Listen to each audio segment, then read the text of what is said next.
ಇದು SS digital channel, Shri ಸುಮಂಗಲಿ digital channel. ನೀವು ನೋಡ್ತಾ ಇದ್ದೀರಿ ಸುದ್ದಿ ಸಮಯ, ಸ್ಥಳೀಯ ಸುದ್ದಿಗಳಿಗಾಗಿ. ಸುದ್ದಿ ಸಮಯದ ಪ್ರಾಯೋಜಕರು Mahalakshmi jewellers, gold hub, main road, Kalaburagi.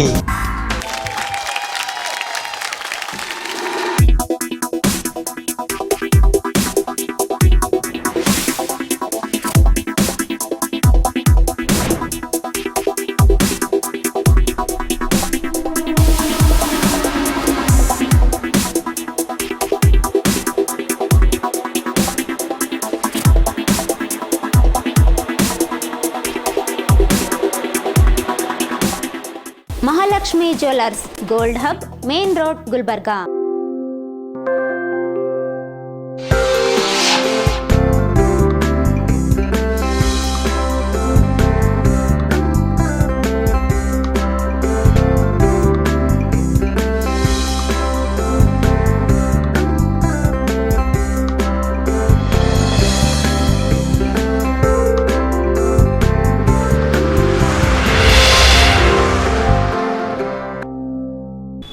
ಸುದ್ದಿ ಸಮಯಕ್ಕೆ ಸ್ವಾಗತ. ನಾನು ರಾಘವೇಂದ್ರ ಎಂಬೋಗ್ಲೆ. ಸಮಸ್ತ ಸುದ್ದಿ ಸಮಯದ ವೀಕ್ಷಕರಿಗೆಲ್ಲ ಕಲ್ಯಾಣ ಕರ್ನಾಟಕ ಅಮೃತ ಮಹೋತ್ಸವದ ಹಾರ್ದಿಕ ಶುಭಾಶಯಗಳು. ಕಲ್ಯಾಣ ಕರ್ನಾಟಕ ಅಮೃತ ಮಹೋತ್ಸವ ದಿನಾಚರಣೆಯ ಹಿನ್ನೆಲೆಯಲ್ಲಿ ಮುಖ್ಯಮಂತ್ರಿಗಳಾದ ಬಸವರಾಜ ಬೊಮ್ಮಾಯಿ ಅವರು ಸರ್ದಾರ್ ವಲ್ಲಭಭಾಯಿ ಪಟೇಲ್ ಅವರ ಪುತ್ಥಳಿಗೆ ಮಾಲಾರ್ಪಣೆಯನ್ನು ಮಾಡಿ ಗೌರವವನ್ನು ಸಲ್ಲಿಸಿದ್ದಾರೆ.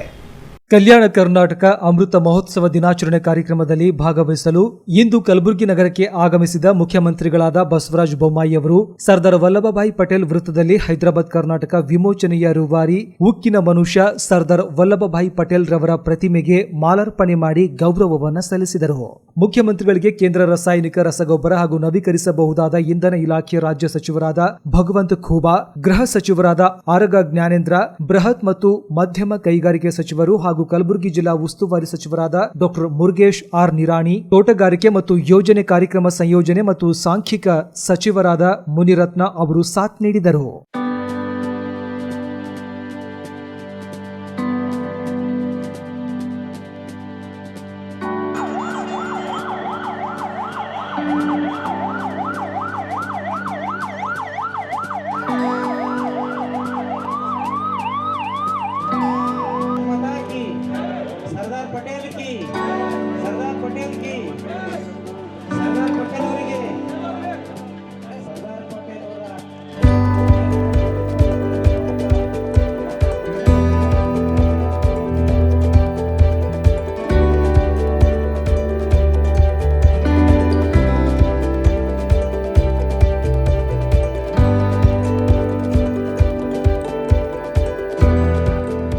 ಕಲಬುರಗಿ ದಕ್ಷಿಣ ಮತಕ್ಷೇತ್ರದ ಶಾಸಕರು ಹಾಗೂ ಕಲ್ಯಾಣ ಕರ್ನಾಟಕ ಪ್ರದೇಶ ಅಭಿವೃದ್ಧಿ ಮಂಡಳಿಯ ಅಧ್ಯಕ್ಷರಾದ ದತ್ತಾತ್ರೇಯ ಸಿ ಪಾಟೀಲ್ ರೇವೂರ್, ಕಲ್ಯಾಣ ಕರ್ನಾಟಕ ರಸ್ತೆ ಸಾರಿಗೆ ನಿಗಮ ಕಲಬುರಗಿ ಯಾದಗಿರಿ ಡಿಸಿಸಿ ಬ್ಯಾಂಕ್ ಅಧ್ಯಕ್ಷರು ಹಾಗೂ ಸೇಡಂ ಶಾಸಕರಾದ ರಾಜ್ಕುಮಾರ್ ಪಾಟೀಲ್ ತೇಲ್ಕೂರ್, ವಿಧಾನ ಪರಿಷತ್ ಶಾಸಕ ಹಾಗೂ ನಿಜಶರಣ ಅಂಬಿಗರ ಚೌಡಯ್ಯ ಅಭಿವೃದ್ಧಿ ನಿಗಮದ ಅಧ್ಯಕ್ಷರಾದ ಬಾಬುರಾವ್ ಚಿಂಚನ್ಸೂರ್, ವಿಧಾನಸಭೆ ಶಾಸಕರುಗಳಾದ ಸುಭಾಷ್ ಆರ್ ಗುತ್ತೇದಾರ್, ಬಸವರಾಜ ಮತ್ತಿಮಡು, ಡಾ ಅವಿನಾಶ್ ಉಮೇಶ್ ಜಾಧವ್, ವಿಧಾನ ಪರಿಷತ್ ಶಾಸಕರುಗಳಾದ ಶಶಿಲ್ ಜಿ ನಮೋಶಿ, ಡಾ ಬಿಜಿ ಪಾಟೀಲ್, ಕರ್ನಾಟಕ ನವೀಕರಿಸಬಹುದಾದ ಇಂಧನ ಅಭಿವೃದ್ಧಿ ನಿಯಮಿತ ಅಧ್ಯಕ್ಷರಾದ ಚಂದ್ರಕಾಂತ್ ಜಿ ಪಾಟೀಲ್, ಚಂದು ಪಾಟೀಲ್, ಮಾಜಿ ಶಾಸಕರಾದ ದೊಡ್ಡಪ್ಪಗೌಡ ಪಾಟೀಲ್ ನರಿಬೋಳ್, ಮಾಜಿ ಎಂಎಲ್ಸಿ ಅಮರನಾಥ್ ಪಾಟೀಲ್, ಜಿಲ್ಲಾಧಿಕಾರಿಗಳಾದ ಯಶವಂತ್ ವಿ ಗುರುಕರ್, ಡಿಸಿಪಿ ಅಡ್ಡೂರು ಶ್ರೀನಿವಾಸಲು, ಹೈದರಾಬಾದ್ ಕರ್ನಾಟಕ ಪ್ರದೇಶ ಇತಿಹಾಸ ರಚನಾ ಸಮಿತಿಯ ಸದಸ್ಯ ಕಾರ್ಯದರ್ಶಿ ಲಕ್ಷ್ಮಣ್ ದಸ್ತಿ ಸೇರಿದಂತೆ ಇನ್ನಿತರ ಜನಪ್ರತಿನಿಧಿಗಳು, ಅಧಿಕಾರಿಗಳು ಉಪಸ್ಥಿತರಿದ್ದರು. ಕಲ್ಯಾಣ ಕರ್ನಾಟಕ ಅಮೃತ ಮಹೋತ್ಸವ ದಿನಾಚರಣೆಯ ಹಿನ್ನೆಲೆಯಲ್ಲಿ ಮುಖ್ಯಮಂತ್ರಿಗಳಾದ ಬಸವರಾಜ ಬೊಮ್ಮಾಯಿ ಅವರು ಪೊಲೀಸ್ ಪರೇಡ್ ಮೈದಾನದಲ್ಲಿ ಧ್ವಜಾರೋಹಣವನ್ನು ನೆರವೇರಿಸಿದರು. ಮುಖ್ಯಮಂತ್ರಿಗಳಾದ ಬಸವರಾಜ ಬೊಮ್ಮಾಯಿ ಅವರು ಕಲಬುರಗಿ ಜಿಲ್ಲಾಡಳಿತ ಹಾಗೂ ಕಲ್ಯಾಣ ಕರ್ನಾಟಕ ಅಮೃತ ಮಹೋತ್ಸವ ದಿನಾಚರಣೆ ಸಮಿತಿ ಕಲಬುರಗಿ ಇವರ ವತಿಯಿಂದ ಪೊಲೀಸ್ ಪರೇಡ್ ಮೈದಾನದಲ್ಲಿ ಕಲ್ಯಾಣ ಕರ್ನಾಟಕದ ಅಮೃತ ಮಹೋತ್ಸವ ದಿನಾಚರಣೆ 2022 ಅಂಗವಾಗಿ ಆಯೋಜಿಸಿರುವ ಧ್ವಜಾರೋಹಣ ಕಾರ್ಯಕ್ರಮವನ್ನು ನೆರವೇರಿಸಿ ನಂತರ ವಿವಿಧ ಸಾಂಸ್ಕೃತಿಕ ಕಾರ್ಯಕ್ರಮಗಳಲ್ಲಿ ಪಾಲ್ಗೊಂಡು ಮಾತನಾಡಿದರು. ಸನ್ಮಾನ್ಯ ಮುಖ್ಯಮಂತ್ರಿಗಳು ಮುಂದಿನ ಒಂದು ಪಡೆಯ ಪರಿವೀಕ್ಷಣೆ ಹೋಮ್ಗಾರ್ಡ್ಸ್ ಪಡೆ 371 ಜೆ ಅಡಿ ಭಾರತದ ಸಂವಿಧಾನದ ಒಂದು ವಿಶೇಷ ಸ್ಥಾನಮಾನ ಕೊಡುಗೆ ಈ ಭಾಗಕ್ಕೆ. ನಂತರ HKRDB ಈಗಿನ KKRDBಯ ಒಂದು ಸ್ಥಾಪನೆ ನೀಡಿದ ಅನುದಾನದಲ್ಲಿ 7 ಜಿಲ್ಲೆಗಳ ಸರ್ವತೋಮುಖ ಅಭಿವೃದ್ಧಿ ಕಾರ್ಯಗಳು KKRDB ಅಧ್ಯಕ್ಷರ ನೇತೃತ್ವದಲ್ಲಿ ನೆರವೇರುತ್ತಿವೆ. ನಂತರ 2020ರಲ್ಲಿ ಹೈದರಾಬಾದ್ ಕರ್ನಾಟಕ ಎಂದು ಕರೆಸಿಕೊಳ್ಳುತ್ತಿದ್ದ ಈ ಭಾಗ ಕಲ್ಯಾಣ ಕರ್ನಾಟಕವೆಂದು ಮರುನಾಮಕರಣ ಆಗಿನ ಮುಖ್ಯಮಂತ್ರಿಗಳಿಂದ ರೈಟ್ ಪ್ರಾರಂಭಿಸಲು ಮಾನ್ಯರ ವಿನಂತಿಗೆ ಅನುಮತಿಸಲಾಗಿದೆ ಸರ್. ಸನ್ಮಾನ್ಯ ಮುಖ್ಯಮಂತ್ರಿಗಳಿಗೆ ಹಾಗೂ ವಂದನೆ ಸಲ್ಲಿಸಿ ಮುಂದೆ ಸಾಗ್ತಾರೆ. 8ನೇ ಪಡೆ ಅಗ್ನಿಶಾಮಕ ಮತ್ತು ತುರ್ತು ಸೇವೆಗಳು ಶ್ರೀ ಅಂಕುಶ್ ಅರ್ಜುನ್ ಠಾಣಾಧಿಕಾರಿಗಳ ನೇತೃತ್ವದಲ್ಲಿ ಗೌರವ ವಂದನೆಯನ್ನು ಸಲ್ಲಿಸಿ ಮುಂದೆ ಸಾಗುತ್ತಿದ್ದಾರೆ. ಹೀಗೆ ಬರತಕ್ಕಂಥ ಅಬಕಾರಿ ಇಲಾಖೆ ಪಡೆ ಶ್ರೀ ನರೇಂದ್ರ ಹೊಸಮನಿ ಅಬಕಾರಿ ಉಪನಿರೀಕ್ಷಕರ ವಲಯ 2 ಕಲಬುರಗಿ ಇವರು ತಮ್ಮೆಲ್ಲ ಪಡೆಯವರಿಗೆ ಮಾನ್ಯಗೆ ವಂದನೆ ಸಲ್ಲಿಸುತ್ತಾರೆ. ತಮ್ಮೆಲ್ಲ ಪಡೆಯವರಿಗೆ ಮುಖ್ಯಸ್ಥರು ಮಾನ್ಯ ಮುಖ್ಯಮಂತ್ರಿಗಳ ವಂದನೆ ಸಲ್ಲಿಸಿ ಪರೇಡ್ ಮುಕ್ತಾಯವಾಗಿದ್ದು ವಿಸರ್ಜಿಸಲು ಮಾನ್ಯರಲ್ಲಿ ವಿನಂತಿಸಲಾಗಿದೆ. ಮಾನ್ಯ ಸರ್ದಾರ್ ಪಟೇಲರ ಈ ನಿರ್ಣಯ ಬರೋದಕ್ಕೆ ಈ ಭಾಗದ ಕಲ್ಯಾಣ ಕರ್ನಾಟಕದ ಭಾಗದ ಹಿರಿಯರನ್ನ ನಾವು ನೆನೆಸ್ಕೊಳ್ಳೇಬೇಕು. ನಾಯಕ್, ಶ್ರೀ ದತ್ತಾತ್ರೇಯ ಅವರಾದಿ, ಶಿವಮೂರ್ತಿ ಸ್ವಾಮಿ ಅಳವಂಡಿ, ಮಟ್ಮಾರಿ ನಾಗಪ್ಪ ಅವರು, ನಾರಾಯಣರಾವ್ ಕೆಲಿಹಾಳ್, ಹಕಿಕತ್ರಾವ್ ಚಿತ್ರೂಟಿಕರ್, ಚಂದ್ರಶೇಖರ್ ಪಾಟೀಲ್, ರಮಾಚಾರ್, ಡಾಕ್ಟರ್ ಚರ್ಚಿ ಹಾಳ್ಮಠ್, ರಾಮಚಂದ್ರ ವೀರಪ್ಪ, ತಪತಪ್ಪ ಬೆಳೆ, ಎ.ವಿ. ಪಾಟೀಲ್, ಆರ್.ವಿ. ಬಿಡಪ್ಪ, ಅಮರ್ ಸಿಂಗ್ ರಾಠೋಡ್, ಎಲ್ಲಕ್ಕೂ ಗುರು ಆಗಿರುವಂತಹ ಶ್ರೀ ರಮಾನಂದ ತೀರ್ಥರು ಮತ್ತು ಆ ಒಂದು ಹೋರಾಟವನ್ನ ನಿರಂತರವಾಗಿ ಮುಂದುವರಿಸಿ 371 ಜೆಗಾಗಿ ಕಾರಣಭೂತರಾದಂಥ ನಮ್ಮೆಲ್ಲರ ಹಿರಿಯರಾದಂಥ ಶ್ರೀ ವೈಜನಾಥ್ ಪಾಟೀಲ್ ಇವರ ಸೇವೆಯನ್ನ ಸದಾಕಾಲ ನಾವು ಮನದಾಳದಲ್ಲಿ ಇಟ್ಕೋಬೇಕಾಗಿದೆ. ಇವರ ತ್ಯಾಗ, ಬಲಿದಾನ, ಹೋರಾಟ ನಮ್ಮ ಮುಂದಿನ ಈ ಭಾಗದ ಅಭಿವೃದ್ಧಿಗೆ ಸ್ಫೂರ್ತಿ ಆಗಲಿದೆ, ಪ್ರೇರಣೆ ಆಗಲಿದೆ. ಬಂಧುಗಳೇ, ಈ ಭಾಗದಲ್ಲಿ ವಿಪ್ಲವ ಆಗಿರುವಂತಹ ನೈಸರ್ಗಿಕ ಸಂಪತ್ತಿದೆ, ಫಲವತ್ತಾದ ಮಣ್ಣಿದೆ, ಹಲವಾರು ಹೊಳೆಗಳು ಹರಿದಿದ್ದಾವೆ. ಉತ್ತಮವಾದಂತಹ ಕೃಷಿಯನ್ನು ನಾವು ಮಾಡಬಹುದು. ಅದೇ ರೀತಿ ಶೈಕ್ಷಣಿಕವಾಗಿ ಬಹಳಷ್ಟು ವಿದ್ಯಾವಂತರು ಈ ಭಾಗದಿಂದ ಕರ್ನಾಟಕ ಮತ್ತು ಭಾರತದ ತುಂಬಾ ಇವತ್ತು ಸಾಧನೆಯನ್ನು ಮಾಡಿದ್ದಾರೆ. ಮಾನವ ಸಂಪನ್ಮೂಲಕ್ಕೆ ಕೊರತೆ ಇಲ್ಲ, ನೈಸರ್ಗಿಕ ಸಂಪತ್ತಿಗೆ ಕೊರತೆ ಇಲ್ಲ. ಕೊರತೆ ಇರುವಂತಹದ್ದು ಕೇವಲ ಅವಕಾಶಕ್ಕಾಗಿ. ಆ ಅವಕಾಶವನ್ನ ನಮ್ಮ ಸರ್ಕಾರ ಮಾಡುವಂತ ಸಂಕಲ್ಪವನ್ನ ಮಾಡಿ ನಾನು ನಿಮ್ಮ ಮುಂದೆ ನಿಂತಿದ್ದೇನೆ. ಬಂಧುಗಳೇ, ನಾನು ಯೋಚನೆಯನ್ನ ಮಾಡಿದೆ, ಇಲ್ಲಿ ಸಮಗ್ರ ಅಭಿವೃದ್ಧಿ ಆಗಬೇಕಾದ್ರೆ ಮೂಲಭೂತವಾಗಿ ಏನೆಲ್ಲ ಕೆಲಸ ಕಾರ್ಯಗಳಾಗಬೇಕು, ಕಾರ್ಯಕ್ರಮಗಳನ್ನು ರೂಪಿಸಬೇಕು. ಅದೇ ರೀತಿ ದೀರ್ಘಕಾಲದ ಅಭಿವೃದ್ಧಿಗೆ ಏನೆಲ್ಲ ಯೋಜನೆಗಳನ್ನು ಮಾಡಬೇಕು. ಈ ಚಿಂತನೆಯವರಿಗೆ ನಾನು ಬಂದಿದ್ದೇನೆ. ಬಂಧುಗಳೇ, ಕಳೆದ ಬಾರಿ ಇದೇ ವೇದಿಕೆಯಲ್ಲಿ ನಿಂತು ನಾನು ಹೇಳಿದ್ದೆ, ಏನು ಕಲ್ಯಾಣ ಕರ್ನಾಟಕ ಬೋರ್ಡ್ಗೆ 1500 ಕೋಟಿ ರೂಪಾಯಿ ಅಭಿವೃದ್ಧಿ ಹಣವನ್ನ ಕೊಟ್ಟಿದ್ರು. ಅದನ್ನು ಯಾವ ವರ್ಷವೂ ಕೂಡ ಪೂರ್ಣ ಉಪಯೋಗ ಮಾಡಕ್ಕೆ ಸಾಧ್ಯ ಆಗಿರಲಿಲ್ಲ. ಅವತ್ತು ನಾನು ಹೇಳಿದ್ದೆ, ಈ ವರ್ಷ ಆ ಎಲ್ಲ ಯೋಜನೆಗೆ ಕೂಡಲೇ ಹಣವನ್ನು ಬಿಡುಗಡೆ ಮಾಡ್ತೀನಿ ಅಂತ ಹೇಳಿದ್ದೆ. ಬಂಧುಗಳೇ, 371 ಆದಮೇಲೆ ಇತಿಹಾಸದಲ್ಲಿ ಪ್ರಥಮ ಬಾರಿ ಜನವರಿ ತಿಂಗಳಿಗೆ ಆ ಎಲ್ಲ 1500 ಕೋಟಿ ರೂಪಾಯಿ ಬಿಡುಗಡೆ ಮಾಡಿರುವಂತ ನಿರ್ಣಯ ಯಾವುದಾದ್ರೂ ಸರ್ಕಾರ ತೆಗೆದುಕೊಂಡಿದ್ರೆ ಅದು ನಮ್ಮ ಸರ್ಕಾರ ಅನ್ನುವಂತ ಮಾತನ್ನ ನಾನು ಹೇಳಕ್ಕೆ ಸಂಪೂರ್ಣವಾಗಿ ಹಣವನ್ನು ಬಿಡುಗಡೆ ಮಾಡಿದೆ. ಅದೇ ರೀತಿ ಇನ್ನೊಂದು ಮಾತನ್ನ ನಾನು ಇಲ್ಲಿ ಹೇಳಿದ್ದೆ,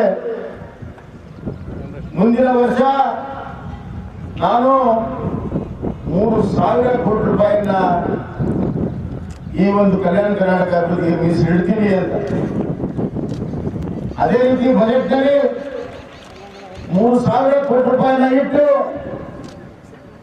ಸಂಪೂರ್ಣವಾಗಿ ಆ 3,000 ಕೋಟಿ ರೂಪಾಯಿಗೆ ಕ್ರಿಯಾ ಯೋಜನೆಗೆ ಒಪ್ಪಿಗೆಯನ್ನ ಕೊಟ್ಟು ಈಗ ಅವೆಲ್ಲ ಕೆಲಸ ಕಾರ್ಯಗಳನ್ನ ಪ್ರಾರಂಭ ಮಾಡ್ತಾ ಇದ್ದೀವಿ. ಮೊದಲು ಕ್ರಿಯಾ ಯೋಜನೆಗೆ 8 ತಿಂಗಳು 10 ತಿಂಗಳು ಸಮಯ ತೆಗೆದುಕೊಳ್ತಾ ಇದ್ರು. ಈಗ 4 ತಿಂಗಳಲ್ಲಿ ಅದಕ್ಕೆ ಅನುಮೋದನೆ ಕೊಟ್ಟು ಕೆಲಸ ಕಾರ್ಯಗಳನ್ನ ಪ್ರಾರಂಭ ಮಾಡ್ತಾ ಇದ್ದೇವೆ ಬಂಧುಗಳೇ. ಇದೊಂದು ಕ್ರಿಯಾಶೀಲವಾಗಿರುವಂತಹ ಸರ್ಕಾರ. ಪ್ರಾದೇಶಿಕ ಸಮತೋಲನವನ್ನ ಬೇರು ಸಮೇತ ಈ ತೆಗಿಬೇಕನ್ನಂತ ಇಚ್ಛಾಶಕ್ತಿ ಇರುವಂತಹ ಒಂದು ಸರ್ಕಾರ. ಅದೇ ರೀತಿ ನಾವು ಕಾರ್ಯಗತ ಮಾಡುತ್ತಿರುವಂತಹ ಒಂದು ಸರ್ಕಾರ ಕಲ್ಯಾಣ ಕರ್ನಾಟಕ ಹೆಸರಾಗಿದೆ. ಕಲ್ಯಾಣ ಕರ್ನಾಟಕ ನಾಡಾಗಬೇಕು. ಆ ಒಂದು ಇಚ್ಛೆಯಿಂದ, ಆ ಇಚ್ಛಾಶಕ್ತಿಯಿಂದ ನಾವು ಕೆಲಸ ಕಾರ್ಯಗಳನ್ನು ಮಾಡ್ತಾ ಇದ್ದೇವೆ ಬಂಧುಗಳೇ. ಈ ವರ್ಷ ಈ ಭಾಗದ ಶೈಕ್ಷಣಿಕ, ಆರೋಗ್ಯ,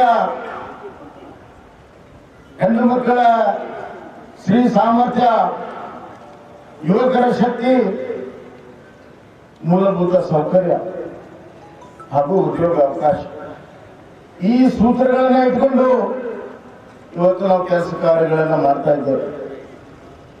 ನಾನು ಅತ್ಯಂತ ಸಂತೋಷದಿಂದ ಹೇಳಕ್ಕೆ ಇಚ್ಛೆಪಡ್ತೇನೆ, ಈ ವರ್ಷ 2100 ಶಾಲಾ ಕೊಠಡಿಗಳನ್ನ ಕಲ್ಯಾಣ ಕರ್ನಾಟಕದಲ್ಲಿ ನಾವು ಕಟ್ತೇವೆ, ನಿರ್ಮಿಸ್ತೇವೆ. ಇದೇ ಶೈಕ್ಷಣಿಕ ವರ್ಷ, ಮುಂದಿನ ಶೈಕ್ಷಣಿಕ ವರ್ಷ ಜೂನ್ನಲ್ಲಿ ಪ್ರಾರಂಭ ಆಗ್ತದೆ. ಅದರ ಒಳಗಡೆ 2100 ಸ್ಕೂಲ್ ರೂಮ್ಗಳನ್ನ ಕಟ್ಟುವಂತ ನಿರ್ಣಯವನ್ನ ನಾವು ಮಾಡಿದ್ದೇವೆ ಬಂಧುಗಳೇ. ಈಗಾಗಲೇ ಆದೇಶ ಕೂಡ ಬಂದಿದೆ. ಅದೇ ರೀತಿ 68 ಹೊಸ PHC ಸೆಂಟರ್ಗಳನ್ನ ಕಲ್ಯಾಣ ಕರ್ನಾಟಕದಲ್ಲಿ ಕೊಡ್ತಾ ಇದ್ದೇವೆ. 14 PHC ಸೆಂಟರ್ಗಳನ್ನ CHC ಸೆಂಟರ್ಗೆ ಪ್ರತಿಯೊಂದಕ್ಕೂ 8 ಕೋಟಿ ರೂಪಾಯಿ ಕೊಟ್ಟು ಅಪ್ಗ್ರೇಡ್ ಅನ್ನ ಮಾಡ್ತಾ ಇದ್ದೇವೆ. ಆರೋಗ್ಯ ಕ್ಷೇತ್ರದಲ್ಲಿ ಬಹಳ ದೊಡ್ಡ ಬದಲಾವಣೆಯನ್ನು ತರೋದಕ್ಕೆ ಇದು ನಾಂದಿ ಆಗ್ತದೆ. ಮಕ್ಕಳು, ಬಡ ಮಕ್ಕಳಿಗಾಗಿ ಇವತ್ತು ನಾವು ಸುಮಾರು 2,500 ಅಂಗನವಾಡಿಗಳನ್ನ ಕಲ್ಯಾಣ ಕರ್ನಾಟಕದಲ್ಲಿ ಕಟ್ಟುವಂತಹ ತೀರ್ಮಾನವನ್ನ ಮಾಡಿದ್ದೇವೆ ಬಂಧುಗಳೇ. ಕಲ್ಯಾಣ ಕರ್ನಾಟಕದ ಎಲ್ಲ ಶಾಲೆಗಳಿಗೆ, ಸರ್ಕಾರಿ ಶಾಲೆಗಳಿಗೆ ಶೌಚಾಲಯಗಳನ್ನ ನಿರ್ಮಾಣ ಮಾಡೋದಕ್ಕೆ ಮುಂದಿನ ಆಗಸ್ಟ್ 15ರ ಒಳಗಡೆ ಎಲ್ಲ ಶೌಚಾಲಯಗಳ ನಿರ್ಮಾಣ ಆಗಬೇಕು ಅನ್ನುವಂಥ ಆದೇಶವನ್ನು ನಾನು ಕೊಟ್ಟಿದ್ದೇನೆ. ಅದೇ ರೀತಿ ಈ ಭಾಗದ ಸಮಗ್ರ ಅಭಿವೃದ್ಧಿಗೆ ಬೇಕಾಗಿರುವಂತಹ ಕೈಗಾರಿಕೆಗೆ ಬಹಳ ದೊಡ್ಡ ಇಂಧನ ಕೊಡುವಂತಹ ಕೆಲಸವನ್ನು ನಾವು ಮಾಡಿದ್ದೇವೆ. ಈ ಭಾಗದಲ್ಲಿ ಔದ್ಯೋಗಿಕರಣಕ್ಕೆ ಹೆಚ್ಚಿನ ರಿಯಾಯಿತಿ ಕೊಡುವಂತ ಒಂದು ಕೈಗಾರಿಕಾ ನೀತಿಯನ್ನು ನಾವು ತಂದಿದ್ದೇವೆ. ಕರ್ನಾಟಕ ರಾಜ್ಯ ಇತರ ಪ್ರದೇಶಗಳಕ್ಕಿಂತ ಈ ಭಾಗದಲ್ಲಿ ಕೈಗಾರಿಕೆಯನ್ನು ಹೂಡಿದರೆ ಅತಿ ಹೆಚ್ಚು ರಿಯಾಯಿತಿಗಳು ಆ ಕೈಗಾರಿಕಾ ಉದ್ಯೋಗಕ್ಕೆ ಸಿಗ್ತದೆ. ಇದೇ ಸಂದರ್ಭದಲ್ಲಿ ಹೈದರಾಬಾದ್ ವಿಮೋಚನಾ ಚಳುವಳಿಯ ಸ್ವಾತಂತ್ರ್ಯ ಹೋರಾಟಗಾರರನ್ನು, ಪತ್ರಕರ್ತರನ್ನು ಮುಖ್ಯಮಂತ್ರಿಗಳಾದ ಬಸವರಾಜ ಬೊಮ್ಮಾಯಿ ಅವರು ಸನ್ಮಾನಿಸಿದರು. ಈ ಸಮಾರಂಭದಲ್ಲಿ ಕಲ್ಯಾಣ ಕರ್ನಾಟಕ ಮಾನವ ಸಂಪನ್ಮೂಲ ಕೃಷಿ ಹಾಗೂ ಸಾಂಸ್ಕೃತಿಕ ಸಂಘದ ಅಧ್ಯಕ್ಷರಾದ ಬಸವರಾಜ ಪಾಟೀಲ್ ಸೇಡಂ, ಕಲಬುರಗಿ ದಕ್ಷಿಣ ಮತಕ್ಷೇತ್ರದ ಶಾಸಕರು ಹಾಗೂ ಕಲ್ಯಾಣ ಕರ್ನಾಟಕ ಪ್ರದೇಶಾಭಿವೃದ್ಧಿ ಮಂಡಳಿಯ ಅಧ್ಯಕ್ಷರಾದ ದತ್ತಾತ್ರೇಯ ಸಿ ಪಾಟೀಲ್ ರೇವೂರ್, ಕಲ್ಯಾಣ ಕರ್ನಾಟಕ ರಸ್ತೆ ಸಾರಿಗೆ ನಿಗಮ ಕಲಬುರಗಿ ಯಾದಗಿರಿ ಡಿಸಿಸಿ ಬ್ಯಾಂಕ್ ಅಧ್ಯಕ್ಷರು ಹಾಗೂ ಸೇಡಂ ಶಾಸಕರಾದ ರಾಜ್ಕುಮಾರ್ ಪಾಟೀಲ್ ತೇಲ್ಕೂರ್, ವಿಧಾನ ಪರಿಷತ್ ಶಾಸಕ ಹಾಗೂ ನಿಜಶರಣ ಅಂಬಿಗರ ಚೌಡಯ್ಯ ಅಭಿವೃದ್ಧಿ ನಿಗಮದ ಅಧ್ಯಕ್ಷರಾದ ಬಾಬುರಾವ್ ಚಿಂಚನ್ಸೂರ್, ವಿಧಾನಸಭೆ ಶಾಸಕರುಗಳಾದ ಸುಭಾಷ್ ಆರ್ ಗುತ್ತೇದಾರ್, ಬಸವರಾಜ ಮತ್ತಿಮಡು, ಡಾಕ್ಟರ್ ಅವಿನಾಶ್ ಉಮೇಶ್ ಜಾಧವ್, ವಿಧಾನ ಪರಿಷತ್ ಶಾಸಕರುಗಳಾದ Shashil G Namoshi, doctor BG Patil, Karnataka ನವೀಕರಿಸಬಹುದಾದ ಇಂಧನ ಅಭಿವೃದ್ಧಿ ನಿಯಮಿತ ಅಧ್ಯಕ್ಷರಾದ ಚಂದ್ರಕಾಂತ್ ಜಿ ಪಾಟೀಲ್, ಚಂದು ಪಾಟೀಲ್, ಮಾಜಿ ಶಾಸಕರಾದ ದೊಡ್ಡಪ್ಪಗೌಡ ಪಾಟೀಲ್ ನರಿಬೋಳ್, ಮಾಜಿ ಎಂಎಲ್ಸಿ ಅಮರನಾಥ್ ಪಾಟೀಲ್, ಜಿಲ್ಲಾಧಿಕಾರಿಗಳಾದ ಯಶವಂತ್ ವಿ ಗುರುಕರ್, ಡಿಸಿಪಿ ಅಡ್ಡೂರು ಶ್ರೀನಿವಾಸಲು, ನಗರ ಪೊಲೀಸ್ ಆಯುಕ್ತರಾದ doctor YS Ravikumar, SP Isha Pant, ಜಿಲ್ಲಾ ಪಂಚಾಯತ್ನ CEO doctor Girish D Badole, ಜೆಸ್ಕಾಂನ ಎಂಡಿ ರಾಹುಲ್ ಪಾಂಡ್ವೆ, ಸಾರ್ವಜನಿಕ ಶಿಕ್ಷಣ ಇಲಾಖೆಯ ಅಪರ ಆಯುಕ್ತೆ ಗರಿಮಾ ಪನ್ವಾರ್, ಮಹಾನಗರ ಪಾಲಿಕೆಯ ಆಯುಕ್ತರಾದ ಭುವನೇಶ್ ಪಾಟೀಲ್ ದೇವಿದಾಸ್ ಪಾಟೀಲ್, ಹೈದರಾಬಾದ್ ಕರ್ನಾಟಕ ಪ್ರದೇಶ ಇತಿಹಾಸ ರಚನಾ ಸಮಿತಿಯ ಸದಸ್ಯ ಕಾರ್ಯದರ್ಶಿ ಲಕ್ಷ್ಮಣ್ ದಸ್ತಿ ಸೇರಿದಂತೆ ಇನ್ನಿತರ ಜನಪ್ರತಿನಿಧಿಗಳು, ಅಧಿಕಾರಿಗಳು ಉಪಸ್ಥಿತರಿದ್ದರು. ಮುಖ್ಯಮಂತ್ರಿಗಳಾದ ಬಸವರಾಜ ಬೊಮ್ಮಾಯಿ ಅವರಿಂದ 18.50 ಕೋಟಿ ರೂಪಾಯಿ ವೆಚ್ಚದಲ್ಲಿ ಕಲಬುರಗಿಯಲ್ಲಿ ನೂತನವಾಗಿ ನಿರ್ಮಿಸಲಾಗಿರುವ ನಗರ ಪೊಲೀಸ್ ಆಯುಕ್ತಾಲಯದ ಕಟ್ಟಡವನ್ನು ಉದ್ಘಾಟನೆಗೊಳಿಸಿದರು. ಕಲಬುರಗಿ ನಗರದ ಪೊಲೀಸ್ ಪರೇಡ್ ಮೈದಾನದ ರಸ್ತೆಯಲ್ಲಿ 18.50 ಕೋಟಿ ರೂಪಾಯಿ ವೆಚ್ಚದಲ್ಲಿ ನೂತನವಾಗಿ ನಿರ್ಮಿಸಲಾಗಿರುವ ಕಲಬುರಗಿ ನಗರ ಪೊಲೀಸ್ ಆಯುಕ್ತಾಲಯದ ಕಟ್ಟಡವನ್ನು ಮುಖ್ಯಮಂತ್ರಿಗಳಾದ ಬಸವರಾಜ ಬೊಮ್ಮಾಯಿ ಅವರು ಇಂದು ಉದ್ಘಾಟನೆಗೊಳಿಸಿದರು. ನಂತರ ನೂತನ ಕಟ್ಟಡವನ್ನು ಸಚಿವ ಶಾಸಕರೊಂದಿಗೆ ವೀಕ್ಷಣೆ ಮಾಡಿದರು. ಮುಖ್ಯಮಂತ್ರಿಗಳು ವಿಸಿಟರ್ ವಹಿಯಲ್ಲಿ ಹಸ್ತಾಕ್ಷರ ಮಾಡಿ ನೂತನ ಕಚೇರಿಗೆ ವರ್ಗಾಯಿಸಿ ಕೆಲಸ ಆರಂಭಿಸುವಂತೆ ನಗರ ಪೊಲೀಸ್ ಆಯುಕ್ತರಾದ ಡಾ ವೈಎಸ್ ರವಿಕುಮಾರ್ ಅವರಿಗೆ ಸೂಚಿಸಿದರು. ಮುಖ್ಯಮಂತ್ರಿಗಳಾದ ಬಸವರಾಜ ಬೊಮ್ಮಾಯಿ ಮತ್ತು ಗೃಹ ಸಚಿವರಾದ ಆರಗ ಜ್ಞಾನೇಂದ್ರ ಅವರಿಗೆ ಪೊಲೀಸ್ ಆಯುಕ್ತರಾದ ಡಾ ವೈಎಸ್ ರವಿಕುಮಾರ್ ಅವರು ನೆನಪಿನ ಕಾಣಿಕೆ ನೀಡಿ ಸತ್ಕರಿಸಿದರು. ಇದಕ್ಕೂ ಮೊದಲು ಪೊಲೀಸ್ ತುಕಡಿಯಿಂದ ಮುಖ್ಯಮಂತ್ರಿಗಳಿಗೆ ಗೌರವ ವಂದನೆಯನ್ನು ಸಲ್ಲಿಸಲಾಯಿತು.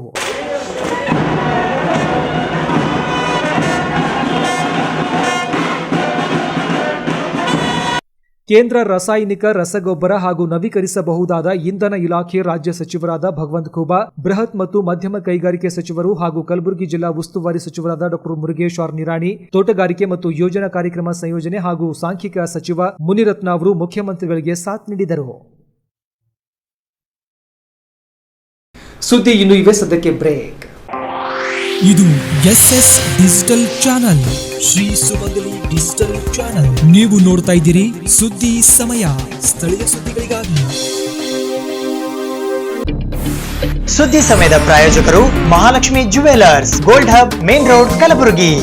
ಮುಖ್ಯಮಂತ್ರಿಗಳಾದ ಬಸವರಾಜ ಬೊಮ್ಮಾಯಿ ಅವರು ನೂತನ ವಿದ್ಯಾಲಯ ಮೈದಾನದಲ್ಲಿ ಕಲ್ಯಾಣ ಕರ್ನಾಟಕ ಅಮೃತ ಮಹೋತ್ಸವ ದಿನಾಚರಣೆಯ ಕಾರ್ಯಕ್ರಮವನ್ನು ಉದ್ಘಾಟನೆಗೊಳಿಸಿದರು. ಸಮಗ್ರ ಕಲ್ಯಾಣ ಕರ್ನಾಟಕ ಅಭಿವೃದ್ಧಿಗೆ ಮುಂಬರುವ ಬಜೆಟ್ನಲ್ಲಿ 5,000 ಕೋಟಿ ರೂಪಾಯಿ ಮೀಸಲಿರಿಸಲಾಗುವುದು ಎಂದು ಮುಖ್ಯಮಂತ್ರಿಗಳಾದ ಬಸವರಾಜ ಬೊಮ್ಮಾಯಿ ಅವರು ಹೇಳಿದ್ದಾರೆ. ಕಳೆದ ಬಜೆಟ್ನಲ್ಲಿ ಕಲ್ಯಾಣ ಕರ್ನಾಟಕ ಅಭಿವೃದ್ಧಿಗೆ 3,000 ಕೋಟಿ ಅನುದಾನ ನಿಗದಿಪಡಿಸಲಾಗಿತ್ತು. ಈ ಭಾಗದ ಸಮಗ್ರ ಅಭಿವೃದ್ಧಿ ದೃಷ್ಟಿಯಿಂದ ಮುಂಬರುವ ಬಜೆಟ್ನಲ್ಲಿ 5,000 ಕೋಟಿ ರೂಪಾಯಿ ಅನುದಾನವನ್ನ ಮೀಸಲಿಡಲಾಗುವುದು ಎಂದು ಮುಖ್ಯಮಂತ್ರಿಗಳು ತಿಳಿಸಿದ್ದಾರೆ. ಕಲಬುರಗಿ ನಗರದ ನೂತನ ವಿದ್ಯಾಲಯ ಮೈದಾನದಲ್ಲಿ ಕಲ್ಯಾಣ ಕರ್ನಾಟಕ ಅಮೃತ ಮಹೋತ್ಸವದ ಅಂಗವಾಗಿ ಏರ್ಪಡಿಸಿದ್ದ ಸಮಾರಂಭವನ್ನು ಉದ್ಘಾಟಿಸಿ ಅವರು ಮಾತನಾಡುತ್ತಾ ಹೇಳಿದ್ದಾರೆ. ಈ ಭಾಗದ ಅಭಿವೃದ್ಧಿಗೆ 371 ಕಲಂ ಅನುಷ್ಠಾನವನ್ನಷ್ಟೇ ಸಾಲದು, ನಿಗದಿಪಡಿಸಿರುವ ಅಭಿವೃದ್ಧಿ ಕಾರ್ಯಗಳಿಗೆ ಅನುದಾನ ಸಹ ಬಹುಮುಖ್ಯವಾಗಿದೆ. ಈ ನಿಟ್ಟಿನಲ್ಲಿ ಮುಂಬರುವ ಬಜೆಟ್ನಲ್ಲಿ 5,000 ಕೋಟಿ ಅನುದಾನ ಬಿಡುಗಡೆ ಮಾಡಲಾಗುವುದು ಎಂದು ಅವರು ತಿಳಿಸಿದ್ದಾರೆ. ಕಲ್ಯಾಣ ರಾಜ್ಯವಾಗಬೇಕೆಂಬ ನಿಟ್ಟಿನಲ್ಲಿ ರಾಜ್ಯ ಸರ್ಕಾರ ಕಾರ್ಯೋನ್ಮುಖವಾಗಿದ್ದು, ಈ ಭಾಗದ ಶೈಕ್ಷಣಿಕ ಅಭಿವೃದ್ಧಿಗಾಗಿ ಪ್ರಸಕ್ತ ಸಾಲಿನಲ್ಲಿ 2,100 ಶಾಲಾ ಕೊಠಡಿಗಳನ್ನು ಕಲ್ಯಾಣ ಕರ್ನಾಟಕ ಭಾಗದಲ್ಲಿ ತೆರೆಯಲು ಮುಂದಾಗಿದ್ದು, 2,500 ಅಂಗನವಾಡಿ ಕೇಂದ್ರಗಳನ್ನು ತೆರೆಯಲು ತೀರ್ಮಾನಿಸಿದ್ದೇವೆ ಎಂದು ಹೇಳಿದ್ದಾರೆ. ಕಲ್ಯಾಣ ಕರ್ನಾಟಕದ ಅಭಿವೃದ್ಧಿಗೆ ಜನಪ್ರತಿನಿಧಿಗಳು ಪಕ್ಷ ಭೇದವನ್ನು ಮರೆತು ಒಂದಾಗಬೇಕು. ಈ ನಿಟ್ಟಿನಲ್ಲಿ ಅನಗತ್ಯ ರಾಜಕಾರಣ ಮಾಡುವುದು ಬೇಡ. ಕಲ್ಯಾಣ ಕರ್ನಾಟಕದ ಮೂಲಕ ನವ ಕರ್ನಾಟಕ ಹಾಗೂ ನವ ಭಾರತದ ಅಭಿವೃದ್ಧಿಯಾಗಬೇಕು. ನಮ್ಮೆಲ್ಲರ ಕನ್ನಡದ ಭಾಷೆ, ಸಂಸ್ಕೃತಿ, ನೆಲ, ಜಲ ಒಂದಾಗಿವೆ ಎಂದಿದ್ದಾರೆ.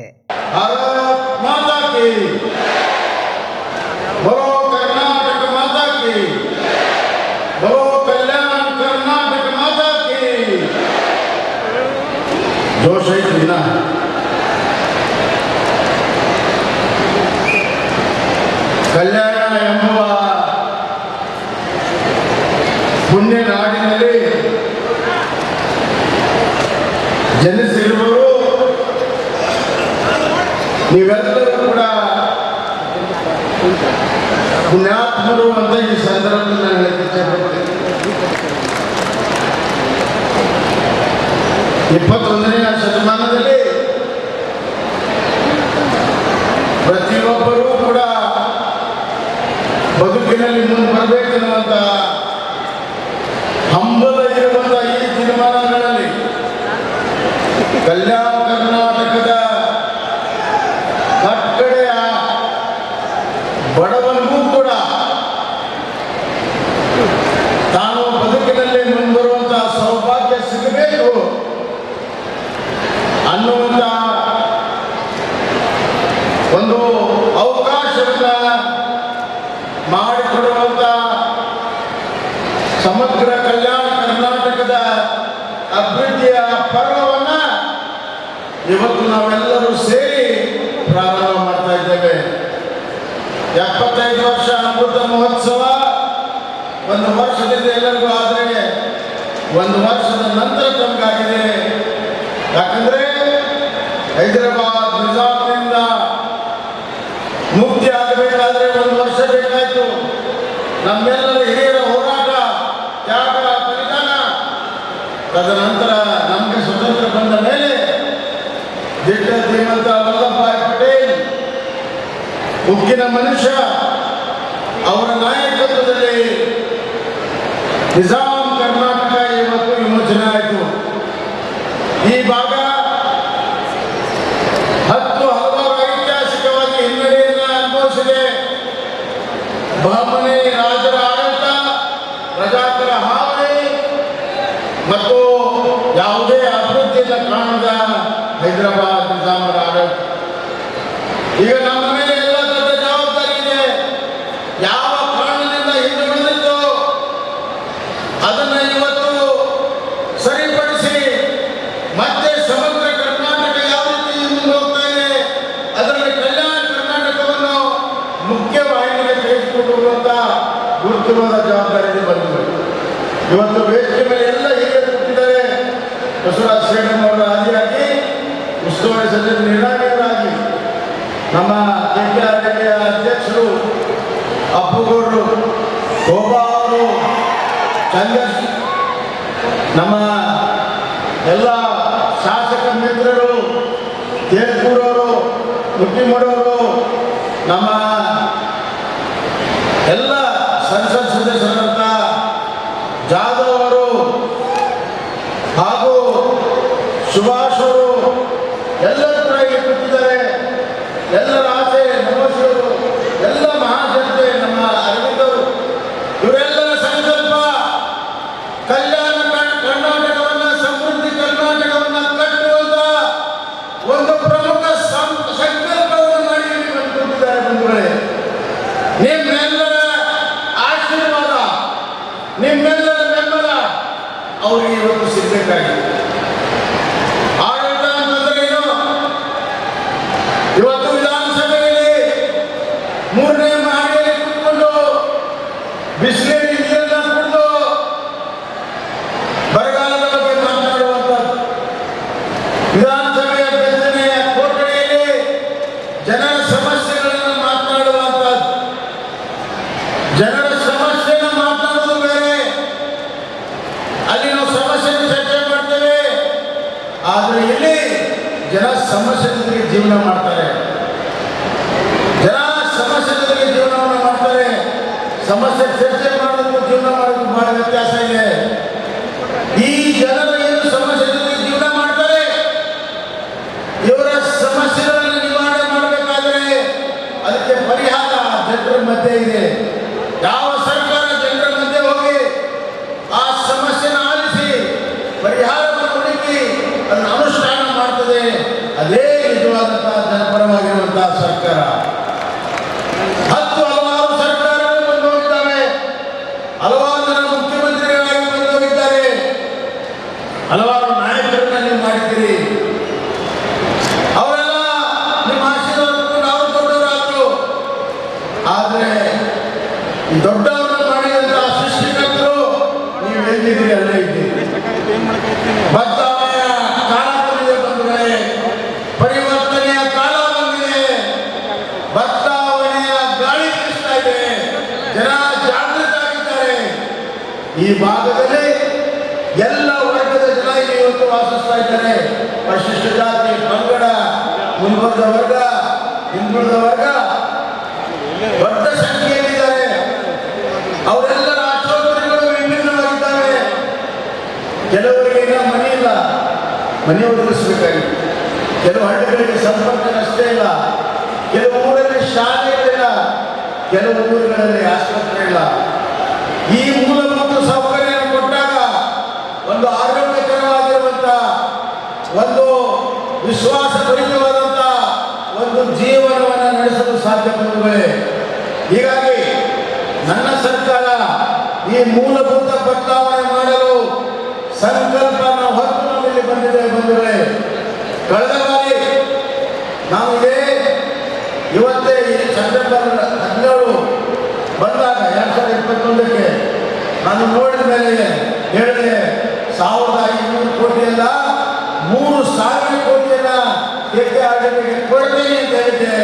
ಆ ಪ್ರಕಾರ ಮಾತು ಕೊಟ್ಟಂತೆ ಈ ಬಜೆಟ್ನಲ್ಲಿ 3000 ಕೊಟ್ಟು ಅಷ್ಟೇ ಅಲ್ಲ, ಕ್ರಿಯಾ ಯೋಜನೆಯನ್ನ ಮಾಡಿ ಅದಕ್ಕೆ ಅನುಮತಿಯನ್ನ ಕೊಟ್ಟು ಕಾಮಗಾರಿಗಳಿಗೆ ಚಾಲನೆ ನೀಡಲು ಇವತ್ತಿಲ್ಲಿ ಬಂದಿದ್ದೇನೆ ಬಂಧುಗಳೇ.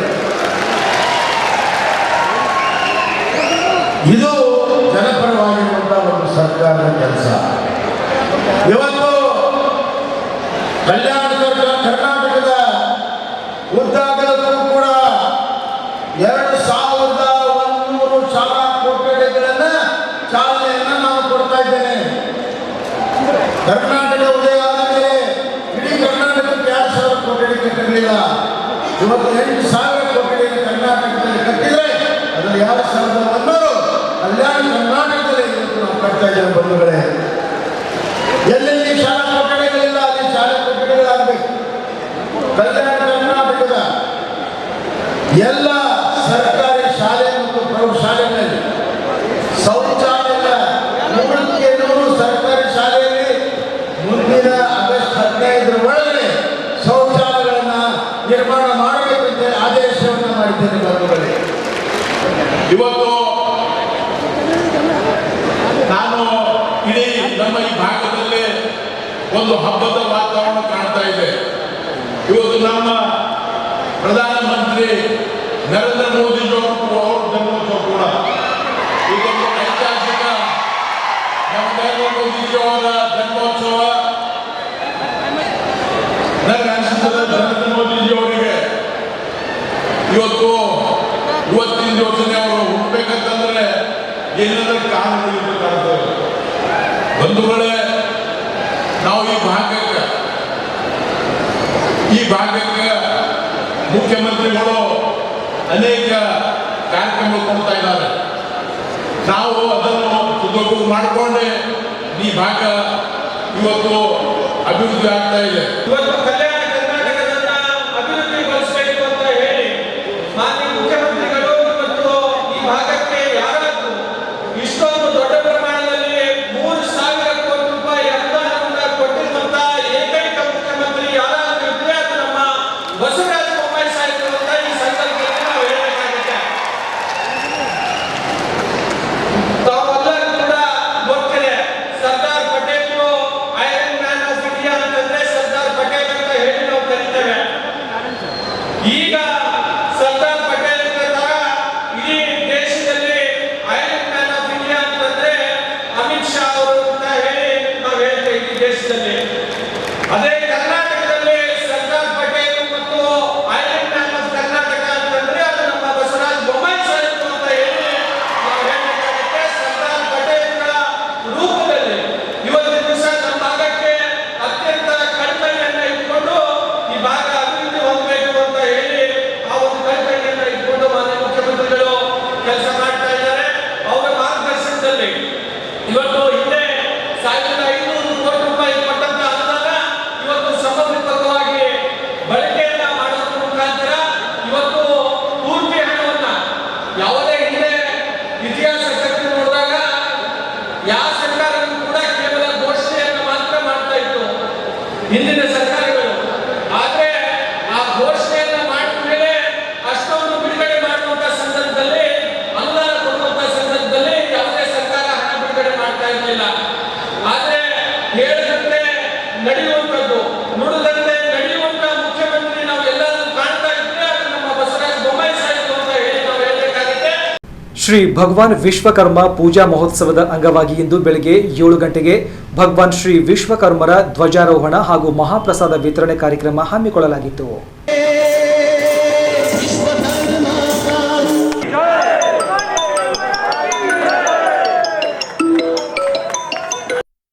ಭಗವಾನ್ ಶ್ರೀ ವಿಶ್ವಕರ್ಮ ಜಯಂತ್ಯೋತ್ಸವದ ಅಂಗವಾಗಿ ಶ್ರೀ ಭಗವಾನ್ ವಿಶ್ವಕರ್ಮ ಪೂಜಾ ಮಹೋತ್ಸವ ಭವ್ಯ ಮೆರವಣಿಗೆ ಮತ್ತು ಅನ್ನ ಸಂತರ್ಪಣೆ ಕಾರ್ಯಕ್ರಮವನ್ನು ಕಲಬುರಗಿ ನಗರದ ಸರ ಬಜಾರ್ನಲ್ಲಿರುವ ವಿಶ್ವಕರ್ಮ ಮಿತ್ರ ಮಂಡಳಿಯ ವತಿಯಿಂದ ಹಮ್ಮಿಕೊಳ್ಳಲಾಗಿತ್ತು. ಬೆಳಿಗ್ಗೆ 7 ಗಂಟೆಗೆ ಭಗವಾನ್ ಶ್ರೀ ವಿಶ್ವಕರ್ಮರ ಧ್ವಜಾರೋಹಣವನ್ನು ನೆರವೇರಿಸಲಾಯಿತು. 7:30 ಶ್ರೀ ವಿಶ್ವಕರ್ಮ ಭಗವಂತರ ರುದ್ರಾಭಿಷೇಕ, ಷೋಡೋಪಚಾರ, ಶ್ರೀ ವಿಶ್ವಕರ್ಮ ಭಗವಂತರ ಹೋಮ ಹವನ ಕಾರ್ಯಕ್ರಮಗಳು ಶಿವಕುಮಾರ ಆಚಾರ್ಯರವರ ನೇತೃತ್ವದಲ್ಲಿ ನೆರವೇರಿಸಲಾಯಿತು. ಬೆಳಿಗ್ಗೆ 9 ಗಂಟೆಗೆ ಹೋಮದ ಪೂರ್ಣಾಹುತಿಯ ಮೂಲಕ ಹೋಮ ಕಾರ್ಯಕ್ರಮವನ್ನು ಮುಕ್ತಾಯಗೊಳಿಸಲಾಯಿತು.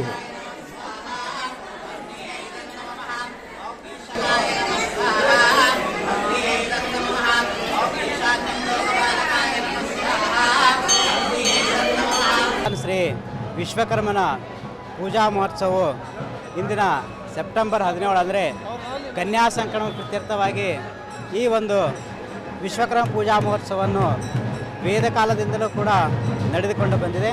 ಅದೇ ರೀತಿಯಾಗಿ ಈಗ 2-3 ವರ್ಷದಿಂದ ಸರ್ಕಾರದ ವತಿಯಿಂದ ಈ ಕಾರ್ಯಕ್ರಮವನ್ನು ಮಾಡ್ತಾ ಇದ್ದಾರೆ. ಈಗ ನಾವು ಸರಾಬ್ ಬಜಾರ್ ವಿಶ್ವಕರ್ಮ ಮಂಡಳಿ ವತಿಯಿಂದ ವಿಶ್ವ ಮಿತ್ರ ಮಂಡಳಿ ವತಿಯಿಂದ ಈ ಕಾರ್ಯಕ್ರಮವನ್ನು ನಾವು ಈ ವರ್ಷ ಹಮ್ಮಿಕೊಂಡಿದ್ದೇವೆ. ಆದ್ದರಿಂದ ಈ ಸರಾಬ್ ಬಜಾರದ ಎಲ್ಲ ವರ್ತಕರು ಈ ಕಾರ್ಯಕ್ರಮದಲ್ಲಿ ಬಂದು ಭಾಗಿಯಾಗಿ ಎಲ್ಲರೂ ಕೂಡ ಯಶಸ್ವಿ ಮಾಡಿಕೊಂಡಿದ್ದಾರೆ. ಆದ್ದರಿಂದ ಈ ಭಗವಾನ್ ವಿಶ್ವಕರ್ಮನ ಈ ಒಂದು ಪೂಜಾ ಮಹೋತ್ಸವವನ್ನು ಎಲ್ಲ ಕಡೆ ನಡೀತಾ ಇದೆ. ನಮ್ಮಷ್ಟೇ ಅಲ್ಲ, ಇಡೀ ಭಾರತ ದೇಶದಲ್ಲಿ ಎಲ್ಲ ಕಡೆಯೂ ಕೂಡ ನಡೀತಾ ಇದೆ. ಆ ವಿಶ್ವಕರ್ಮ ಪರಮಾತ್ಮನ ಈ ಒಂದು ಪೂಜೆಯಲ್ಲಿ ಎಲ್ಲರೂ ಕೂಡ ಭಾಗವಹಿಸಿ ಬರೀ ನಮ್ಮ ವಿಶ್ವಕರ್ಮ ಸಮುದಾಯದರಷ್ಟೇ ಅಲ್ಲ, ಈ ಒಂದು ಎಲ್ಲ ಸಮುದಾಯದವರು ಕೂಡ ಈ ಒಂದು ಕಾರ್ಯಕ್ರಮವನ್ನು ಮಾಡ್ತಾರೆ. ಇಲ್ಲಿ ಉತ್ತರ ಭಾರತದಲ್ಲಿಯೂ ಕೂಡ ಈ ಒಂದು ಇಂಥ ಒಂದು ಕಾರ್ಯಕ್ರಮವನ್ನು ಮಾಡಿ ಅವರು ಈ ಕಾರ್ಯಕ್ರಮದಲ್ಲಿ ಯಶಸ್ವಿ ಕೂಡ ಆಗಿದ್ದಾರೆ. ಅದೇ ರೀತಿಯಾಗಿ ಈ ನಮ್ಮ ಬಜಾರದಲ್ಲಿ ಸರಾಬ್ ಬಜಾರದಲ್ಲಿ ಕಾರ್ಯಕ್ರಮವನ್ನು ಮಾಡ್ತಾ ಇದ್ದಾರೆ. ಆದ್ದರಿಂದ ಎಲ್ಲರೂ ಕೂಡ ವೃತ್ತಿಯಲ್ಲಿ ನಿರತರಾದಂಥ ಎಲ್ಲರೂ ಕೂಡ ಈ ಭಗವಂತನನ್ನು ನಾವು ಸ್ಮರಿಸಬೇಕಂತ ಈ ಒಂದು ಸಂದರ್ಭದಲ್ಲಿ ನಾನು ಹೇಳ್ತೇನೆ. ಅಪರಾಹ್ನ 12:30 3 ಗಂಟೆಯವರೆಗೆ ಸರಾಬ್ ಬಜಾರ್ನಲ್ಲಿರುವ ಗಣೇಶ ಮಂದಿರದ ಹತ್ತಿರ ಮಹಾಪ್ರಸಾದದ ವಿತರಣೆ ಮಾಡಲಾಯಿತು. ಮಧ್ಯಾಹ್ನ 4 ಗಂಟೆಯಿಂದ ಶ್ರೀ ಭಗವಾನ್ ವಿಶ್ವಕರ್ಮರ ಉತ್ಸವ ಮೂರ್ತಿಯೊಂದಿಗೆ ಭವ್ಯ ಮೆರವಣಿಗೆ, ಛತ್ರ, ಬಾಜಾ ಭಜಂತ್ರಿ, ಜಾನಪದ ಕಲಾ ವಾದ್ಯ ಮೇಳಗಳೊಂದಿಗೆ ಜಾಥಾವನ್ನ ಮಾಡಲಾಯಿತು.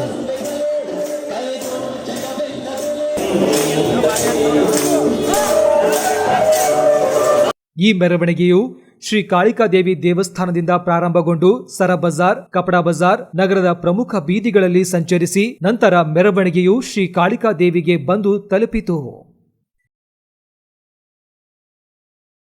ಸಮಾಜದ ನಮ್ಮ ನಮ್ಮೆಲ್ಲರೂ ಯುವಕ ಮಂಡಳಿ ಕಲ್ತ್ಕೊಂಡು ಮತ್ತು ವಿಶ್ವಕರ್ಮ ಪೂಜಾ ಮಹೋತ್ಸವವಾಗಿ ಆಚರಣೆ ಮಾಡಲಾಗಿದೆ.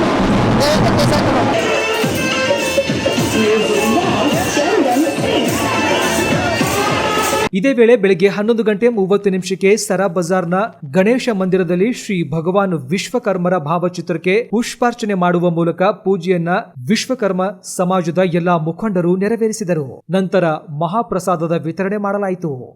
ಈ ಎಲ್ಲಾ ಕಾರ್ಯಕ್ರಮಗಳಲ್ಲಿ ವಿಶ್ವಕರ್ಮ ಸಮಾಜದ ಮುಖಂಡರುಗಳಾದ ಕುಪ್ಪಣ್ಣ ಖೇಳ್ಗಿ, ರಾಕೇಶ್ ನಾಟಿಕಾರ್, ರಾಜು ಖೇಳ್ಗಿ, ಬಗಾರಿಪ್ಪ ಖೇಳ್ಗಿ, ಪ್ರಶಾಂತ್, ವಿಶ್ವನಾಥ್ ಸೋನಾರ್, ರಾಕೇಶ್ ಮಡಿವಾಳ್, ಮೌನೇಶ್ ಕಾಟಿಕಾರ್, ಶಿವಕುಮಾರ್ ಭುಜ್ಗಾರ್, ಸತೀಶ್ ಪೋದ್ದಾರ್, ದಶರಥ್ ಮಾಡಿಯಾಳ್, ಸತೀಶ್ ಪೋದ್ದಾರ್, ಸಂಜು ಖೇಳ್ಗಿ, ವಿಶ್ವಕರ್ಮ ಹೋರಾಟ ಸಮಿತಿಯ ದೇವೇಂದ್ರ ದೇಸಾಯಿ ಕಲ್ಲೂರ್, ಸುರೇಶ್ ಕುರ್ವಾರ್, ಶ್ರೀಕಾಂತ್ ಸೇರಿದಂತೆ ಸಮಾಜದ ಅನೇಕ ಬಾಂಧವರು, ಮಹಿಳೆಯರು, ಮಕ್ಕಳು ಸೇರಿದಂತೆ ಅನೇಕರು ಪಾಲ್ಗೊಂಡಿದ್ದರು.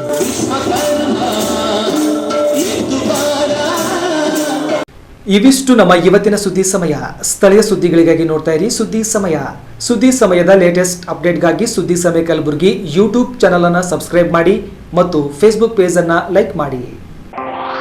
ಇದು SS ಡಿಜಿಟಲ್ ಚಾನಲ್, ಶ್ರೀ ಸುಮಂಗಲಿ ಡಿಜಿಟಲ್ ಚಾನಲ್. ನೀವು ನೋಡ್ತಾ ಇದ್ದೀರಿ ಸುದ್ದಿ ಸಮಯ, ಸ್ಥಳೀಯ ಸುದ್ದಿಗಳಿಗಾಗಿ. ಸುದ್ದಿ ಸಮಯದ ಪ್ರಾಯೋಜಕರು Mahalakshmi jewellers, gold hub, main road, Kalaburagi.